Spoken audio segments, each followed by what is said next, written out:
We're here with Pinecrest head coach Chris Metzger.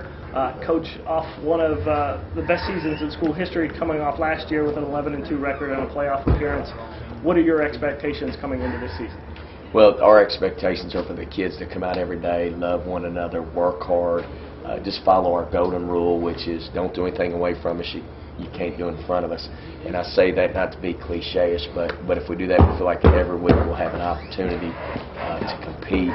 Every week, we plan on putting out kids that are going to play hard, play intensely, be physical, but at the same time really honor the game itself by respecting it, being a great ambassador. Okay, and what do you expect from the conference opponents? I know obviously always a tough conference, Southeastern Conference. What do you expect this year to see? Well, obviously everybody has just reloaded. Scotland, even with the tragedy of Metzger, which obviously we're keeping them in our prayers, they're loaded. They return everyone else on that offense. On defense, they lost 3 guys, so they returned 8 guys that played in the state championship. So I think they got a little bit of an edge. Richmond, brings back a bevy of skilled kids, and they've got a quarterback. They've got Coach Hoggard's son Luke, who is an outstanding quarterback. Did a great job for them in their playoff run. Then you look at Hoke and Coach Paris, who is no stranger to the Southeastern Conference. He's going to have a ton of kids out. They're going to be disciplined, and they're going to have the great athletes they always have.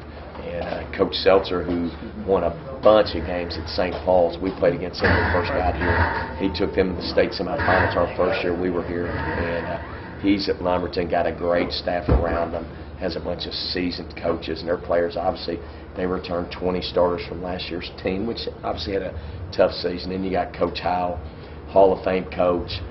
They were young last year. He returns a ton of guys. So I guess, the conference is going to be as tough as ever. We know every week we got to strap it up, but our focus, even though we're at the Southeastern Conference Media Day, is on our game one. Each day getting better ourselves, getting ready for Overhills, who is probably the most underrated team in the state. They won the state 7-on-7 tournament. They returned the majority of their starters. Okay, and last year you guys were road warriors. You won a lot of games on the road. You had to play 7 of your 11 regular season games on the road. That changes this year. Obviously, you get 7 of those at home. What does that mean in terms of how you prepare for things? Does it make it easier? Does it make it tougher? Obviously, we've talked about having the greatest fans in the world that you guys like to say. Having those home games is obviously got to be a plus this year coming home. Well, it's definitely a plus for our kids from a wear and tear standpoint, travel, but more importantly, we do feel like we have the best fans in the country. More importantly, the kids are going to be in an environment that they're used to, and we're just really excited about it. I think any indication of the kind of fan support we have took place in the Midnight Madness. What a great crowd, just a season crowd. So we're really excited about those games. Thanks very much for your time. Thanks for all you do.